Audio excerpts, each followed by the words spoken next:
स्वर विज्ञान को आसानी से समझने के लिए हमें पहले सांस और प्राण जैसे शब्दों के बारे में कुछ भेद समझना जरूरी है। भारत में किसी की मृत्यु होने पर हम कहते हैं उसने प्राण त्याग दिए या उसके प्राण निकल गए। प्राण का अर्थ जीवन से होता है, इसीलिए सांस चलने को प्राण से जोड़कर समझा जाता है। हालांकि आधुनिक विज्ञान फिलहाल नहीं जान पाया है कि सांस में हवा के अतिरिक्त प्राण जैसा भी कुछ होता है, लेकिन कई शोध हुए हैं जिसमें रहस्यमयी चीज को अनुभव किया गया है।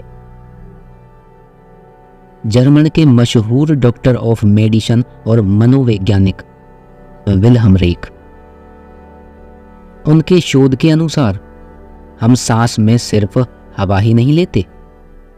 हवा तो सांस का आधार है, लेकिन उसके भीतर एक रहस्यमय तत्व होता है। यह तत्व भौतिक नहीं है, जबकि हवा भौतिक है। लेकिन सांस लेते समय भौतिक हवा के भीतर भी एक और सूक्ष्म तत्व होता है। विल्हम रेख ने इसे ऑर्गन एनर्जी का नाम दिया है। इसे ही वाइटल एनर्जी कह सकते हैं, जो प्राण ऊर्जा ही है। यानी सांस में हवा के अलावा भी कुछ होता है। भारतीय शास्त्रों में इसी को प्राण कहा गया है। यह हवा के माध्यम से प्रवाहित होने वाली दिव्य ऊर्जा है। प्राण को सिर्फ हवा मान लेने से उसकी व्यापकता का अनुभव नहीं कर सकते, जबकि इसे अनुभव किया जा सकता है। जब भी आप किसी बीमार इंसान के पास या अस्पताल में जाते हैं, तब अनुभव करें तो आप पाएंगे कि जैसे आपके भीतर से कुछ कम हो रहा है, आपके अंदर से कुछ चूसा जा रहा है। ऐसा अनुभव क्यों होता है? क्योंकि बीमार इंसान को अधिक प्राण ऊर्जा की आवश्यकता होती है। वह उसे आसपास के लोगों के हिस्से की प्राण ऊर्जा से भी लेता है। इसलिए अस्पताल जैसी जगह पर आप जल्दी थका हुआ महसूस करते हैं। ऐसे ही हमें भीड़ में भी घुटन महसूस होती है। उसका कारण भी दूसरों द्वारा आपकी ऊर्जा का छीना जाना ही होता है। जब आप एकांत में होते हैं तो आपको वह घुटन नहीं होती, आप सुकून अनुभव करते हैं। इसी प्रकार जब आप किसी ऊर्जावान व्यक्ति से मिलते हैं तो आपको अपने भीतर भी ऊर्जा का अधिक संचार अनुभव होता है। जो लोग एक दूसरे को पसंद करते हैं, खासकर स्त्री पुरुष, उनके बीच आपस में इसी प्राण ऊर्जा का आदान प्रदान होता रहता है। उनकी परस्पर पसंद का मूलतः यही अदृश्य कारण होता है। जबकि अगर किसी व्यक्ति से आपको विपरीत ऊर्जा प्राप्त होती है तो ऐसे लोगों के करीब जाने में भी अकारण ही आप घुटन या फिर चिढ़ महसूस करने लगते हैं। जापान की मशहूर रेकी जैसी कई विद्याएं हैं जिसमें प्राण शक्ति से दूसरों को ठीक किया जाता है। भारत में तो हजारों वर्ष से प्राण पर प्रयोग किए जाते रहे हैं। प्राणायाम को ही ले लें, इसका अर्थ ही है अपने प्राण को दूसरे आयाम से जोड़ना या दूसरे आयामों से प्राण शक्ति लेना। भारत में माता पिता, गुरुजन आदि के पैर छूकर आशीर्वाद लिया जाता है। इसके पीछे भी हम सकारात्मक ऊर्जा प्राप्त करते हैं। शरीर में हाथ पैर की उंगलियों से ऊर्जा का प्रवाह होता है। जब हम श्रद्धा से अपने हाथ से किसी के पांव छूते हैं तो ऊर्जा का एक भाग वहां से मिलता है, जबकि उसकी ऊर्जा का दूसरा भाग वह व्यक्ति अपना हाथ हमारे सिर पर रखकर दे रहा होता है। इस प्रकार ठीक विद्युत तरंगों की तरह ऊर्जा का पूरा पथ बन जाता है। इसलिए सिद्ध पुरुष जो होते हैं वो आसानी से किसी को अपने पांव नहीं छूने देते। कोई उनके पांव छुए भी तो वे अपना हाथ उसके सिर पर नहीं रखते हैं, बल्कि दूर से ही आशीर्वाद देते हैं। इसका कारण यह नहीं कि वे किसी को अपनी ऊर्जा नहीं देना चाहते, बल्कि वास्तविक कारण यह है कि ऐसे सिद्ध जनों के भीतर ऊर्जा की जो गुणवत्ता होती है वह जितनी मात्रा में होती है उसे सामान्य व्यक्ति बर्दाश्त नहीं कर सकते, इसलिए वो दूर से ही आशीर्वाद देते हैं। पिछली वीडियो में हमने देवराहा बाबा का जिक्र किया। वे तो किसी के भी सिर पर हाथ नहीं रखते थे। वे हमेशा लकड़ी के ऊंचे मचान पर अकेले रहते थे। अगर वे किसी से प्रसन्न होते तो मचान से ही अपना पांव लटकाकर उसके सिर पर रख देते थे। उनका पांव अपने सिर पर रखवाने की कोशिश तो भारत के कई प्रधानमंत्रियों ने की, लेकिन यह सौभाग्य कुछ को ही मिला था। इसी कारण ही भारत में माता पिता और गुरुजनों के चरणों में अपना सिर रखने की परंपरा के पीछे के वास्तविक कारण का अंदाजा लगाया जा सकता है। भारतीय अध्यात्म, खासकर तंत्र में प्राण ऊर्जा के ऐसे हजारों प्रयोग हैं, लेकिन प्राण ऊर्जा के बारे में विज्ञान की खोज अभी बहुत बाकी है। विज्ञान किसी भी चीज को खोज पूरी हुए बिना नहीं मानता, लेकिन इसका मतलब यह नहीं कि प्राण हवा से ज्यादा कुछ नहीं होता। इसका मतलब यह हुआ कि विज्ञान के लिए प्राण की दिशा में डॉक्टर विल्हम रेक से आगे की खोज का काम अभी बाकी है। यह सब बताने का कारण सबसे पहले यह स्पष्ट करना है कि स्वर विज्ञान में सांस का अर्थ प्राण ऊर्जा से है। आइए अब जानते हैं कि यह हमारे शरीर में काम कैसे करता है। जब हम सांस लेते हैं तो हमारी नाक से भीतर जाकर शरीर के जिन जिन मार्गों से गुजरकर सांस वापस लौट जाती है उसको नाड़ी कहते हैं। स्वर शास्त्र के अनुसार हमारे शरीर में 72,000 नाड़ी होती हैं।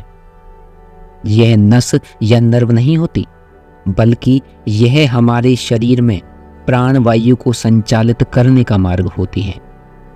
इसलिए किसी एक्सरे, एमआरआई जैसे टेस्ट से इनको देखा नहीं जा सकता, क्योंकि वायु दिखाई नहीं देती। स्वर शास्त्र में भगवान शिव पार्वती को इन नाड़ियों के बारे में बताते हैं कि मनुष्य के शरीर में अनेक नाड़ियों का जाल बिछा हुआ है। अपने शरीर को अच्छी तरह जानने के लिए बुद्धिमान लोगों को इनके विषय में अवश्य जानना चाहिए। साधकों, ये नाड़ियां हमारे शरीर के नाभि केंद्र में अंकुर की तरह निकलकर पूरे शरीर में व्यवस्थित ढंग से फैली हुई हैं। इन नाड़ियों में सर्पाकार कुंडलिनी शक्ति सोई हुई अवस्था में होती है, यानी निष्क्रिय होती है। 10 नाड़ियां नाभि से ऊपर की ओर जाती हैं और 10 नीचे की ओर। 2-2 नाड़ियां शरीर के दोनों ओर तिरछी गई हैं। इस प्रकार कुल 24 मुख्य नाड़ियां हैं, लेकिन इनमें 10 नाड़ियां और भी महत्वपूर्ण हैं, जिनसे होकर 10 प्राणवायु, जिसके बारे में हम आगे बात करेंगे, हमारे पूरे शरीर में निरंतर प्रवाहित होती रहती हैं। नाभि के ऊपर और नीचे निकलने वाली ये नाड़ियां शरीर में जहां भी आपस में मिलती हैं वहां चक्रों का आकार बना लेती हैं। चक्र का नियंत्रण भी प्राण शक्ति से ही होता है। इन 24 नाड़ियों में 10 श्रेष्ठ हैं, जिनके नाम है इड़ा, पिंगला, सुषुम्ना, गांधारी, हस्तजिह्वा, पूषा, यशस्विनी, अलंबूसा, कुहू और संखिनी। इसमें इड़ा नाड़ी शरीर के बाएं भाग में, पिंगला नाड़ी दाहिने भाग में और मध्य भाग में सुषुम्ना का स्थान है। बाईं आंख में गांधारी, दाहिनी आंख में हस्तजिह्वा, दाहिने कान में पूषा, बाएं कान में यशस्विनी, मुंह में अलंबूसा, जननांग में कुहू और गुदा में संखिनी नाड़ी स्थित है। इड़ा, पिंगला और सुषुम्ना, ये 3 नाड़ियां प्राण मार्ग में स्थित हैं। सबसे महत्वपूर्ण यही 3 नाड़ियां होती हैं। पूरा स्वर शास्त्र इन्हीं 3 नाड़ियों पर केंद्रित है। जिसने यह समझ लिया कि यह 3 नाड़ियां कैसे काम करती हैं, समझिए उसने पूरा शास्त्र समझ लिया। सबसे पहले यह जान लें कि इड़ा नाड़ी को चंद्र नाड़ी चंद्र स्वर या बाई नाड़ी के नाम से जाना जाता है। इड़ा नाड़ी स्त्री प्रधान है, जबकि पिंगला नाड़ी को सूर्य नाड़ी, सूर्य स्वर या दाई नाड़ी भी कहते हैं और यह पुरुष प्रधान है। इसलिए आगे की जानकारी में इन नाड़ियों के अलग अलग नामों से आप भ्रमित नहीं होइएगा। इड़ा, पिंगला और सुषुम्ना के रहस्य को जानने से पहले कोई यह कल्पना भी नहीं कर सकता कि इसके द्वारा दुनिया के किसी भी काम को कितने बेहतर ढंग और आसानी से किया जा सकता है। पूरे शिव सर्वशास्त्र में यही बताया गया है। हमारी सोच ऐसी बन चुकी है, हमारी ऐसी धारणा बनी हुई है कि अगर संस्कृत में कोई श्लोक है तो वह धार्मिक ही होगा। यह सत्य नहीं है, क्योंकि इसी शास्त्र में अन्य बातों के साथ यह भी बड़ी बारीकी से बताया गया है कि स्त्री पुरुष के संबंधों को भी कैसे बेहतर बनाया जा सकता है। और तो और यह भी बताया गया है कि कैसे हम मनचाही संतान पैदा कर सकते हैं। और भी बहुत सी काम की बातें बताई गई हैं जो हर कोई चाहता है। उदाहरण के लिए, स्वर की शक्ति से शत्रु पराजित हो जाता है, बिछड़ा मित्र मिल जाता है, यहाँ तक कि माता लक्ष्मी की कृपा, यश और सुख सब कुछ मिल जाता है। स्वर ज्ञान द्वारा पत्नी की प्राप्ति, देवताओं की सिद्धि मिल जाती है। साधकों, इस परम विद्या का उद्देश्य केवल भौतिक जगत से संबंधित उपलब्धियों तक सीमित नहीं है, बल्कि आत्म साक्षात्कार, सेल्फ रियलाइजेशन के लिए भी इस विद्या को स्वयं सीखना चाहिए और इसका निष्ठापूर्वक अभ्यास करते रहना चाहिए। यानी भौतिक जगत से लेकर आध्यात्म के चरम तक की सटीक जानकारी इस शास्त्र में दी गई है। आध्यात्मिक स्तर में तो इसे सभी शास्त्रों से सर्वश्रेष्ठ बताया गया है। भगवान शिव माता पार्वती को इस शास्त्र में बताते भी हैं कि हे देवी, सभी शास्त्रों, वेदों, वेदांतों, पुराणों और स्मृतियों में बताया गया कोई भी ज्ञान या तत्व स्वर ज्ञान से बढ़कर नहीं है। सभी उत्तम शास्त्रों में स्वर शास्त्र सर्वोत्तम है, जो हमारे आत्मरूपी घर को दीपक की ज्योति से आलोकित कर देता है। आश्चर्य तो इस बात पर होता है कि बेहद वैज्ञानिक होने के बावजूद इतनी प्राचीन और महत्वपूर्ण विद्या आखिर छुपी क्यों रही। इसके पीछे दो ही वजह समझ में आती हैं। एक, इस विद्या के ज्ञानी जनों को उस काल में जब इसका जन्म हुआ होगा लगा होगा कि यह विद्या किसी अनाड़ी या गलत हाथों में न पड़ जाए, इसलिए इसे गुप्त रखा गया। दूसरी वजह यह भी हो सकती है कि स्वार्थवश इसे गुप्त रखा गया कि अगर इसे हर कोई जान गया तो पंडित यानी ज्ञानी का महत्व क्या रहेगा। इन दोनों में पहली वजह की संभावना ज्यादा लगती है, क्योंकि इस शास्त्र की शुरुआत में ही भगवान शिव पार्वती को बताते हैं कि स्वर ज्ञान की जानकारी किसको देनी चाहिए और किसको बिल्कुल नहीं देनी चाहिए। भगवान शिव कहते हैं, हे देवी, जिस व्यक्ति का स्वभाव शांत हो गया हो, जिसका चित्त शुद्ध हो, सदाचारी हो, अपने गुरु के प्रति एकनिष्ठ हो, जिसका निश्चय दृढ़ हो, ऐसे अच्छे आचरण वाले व्यक्ति को स्वर ज्ञान की दीक्षा देनी चाहिए। ऐसा व्यक्ति स्वर ज्ञान का अधिकारी होता है। दुष्ट, दुर्जन, क्रोधी, नास्तिक, कामुक, दुराचारी को स्वर ज्ञान की दीक्षा कभी नहीं देनी चाहिए। साधकों, पिछली वीडियो में जिन देवराहा बाबा की हमने बात की, वे स्वर साधना ही करते थे और वे दिन में जिस चंद्र और रात में जिस सूर्य को चलाने की बात कर रहे थे, वह दरअसल इड़ा और पिंगला नाड़ी की बात थी।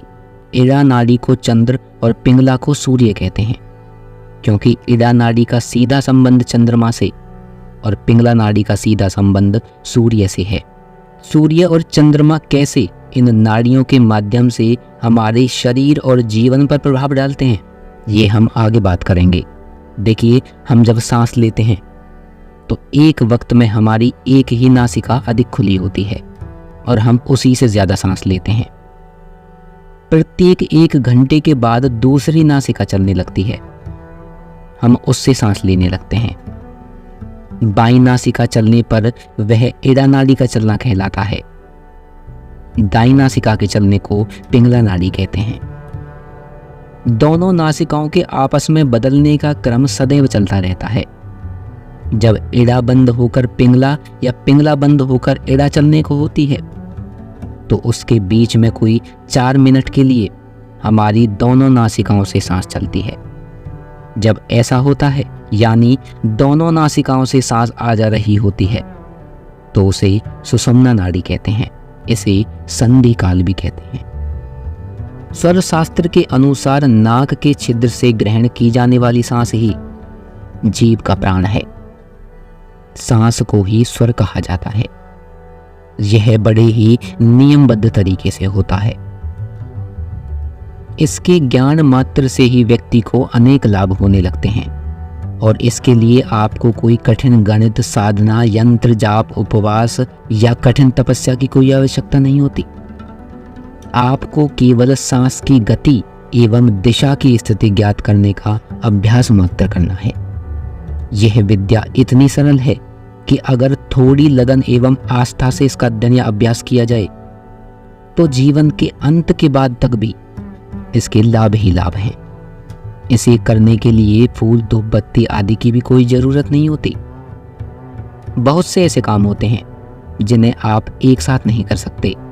जैसे आपसे कहा जाए कि खाना खाएं और दौड़ें तो करना मुश्किल हो जाएगा, लेकिन अगर आपसे कहें कि कार चलाइए और मोबाइल में ईयरफोन लगाकर किसी से बात करते रहिए, लेकिन यही काम आप तब नहीं कर सकते जब आप कार चलाना सीख रहे हों, क्योंकि उस वक्त आपको बहुत सारी बातें याद रखनी होती हैं कि कब गियर बदलना है, कब क्लच दबाना है, कब ब्रेक लगानी है, वगैरह वगैरह।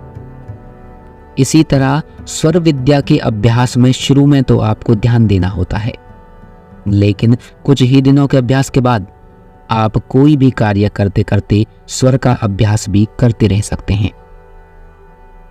यह आपके अवचेतन मन में फीड हो जाता है और आपको हर पल खबर होती है कि कौन सी नाड़ी चल रही है। बस देखना यह होता है कि आप जो कार्य कर रहे हैं उस वक्त आपकी नाड़ी उसके अनुकूल है या नहीं। यदि नहीं चल रही तो उस काम में अड़चन आनी है। स्वर शास्त्र में इसी को शुभ और अशुभ बताया गया है, लेकिन नाड़ी को अपनी इच्छा अनुसार बदला भी जा सकता है। तो आप सभी कार्य अनुकूल नाड़ी में आसानी से कर सकते हैं। किस प्रकार के कार्य को करते समय कौन सी नाड़ी चलानी चाहिए और जो नाड़ी चल रही हो जरूरत पड़ने पर उसे कैसे बदला जाता है, ये हम आगे बात करेंगे अगली वीडियो में। हम आशा करते हैं आज की ये वीडियो आपको जरूर पसंद आई होगी। मिलते हैं जल्द ही अगली वीडियो में। तब तक अपना ख्याल रखिए। धन्यवाद।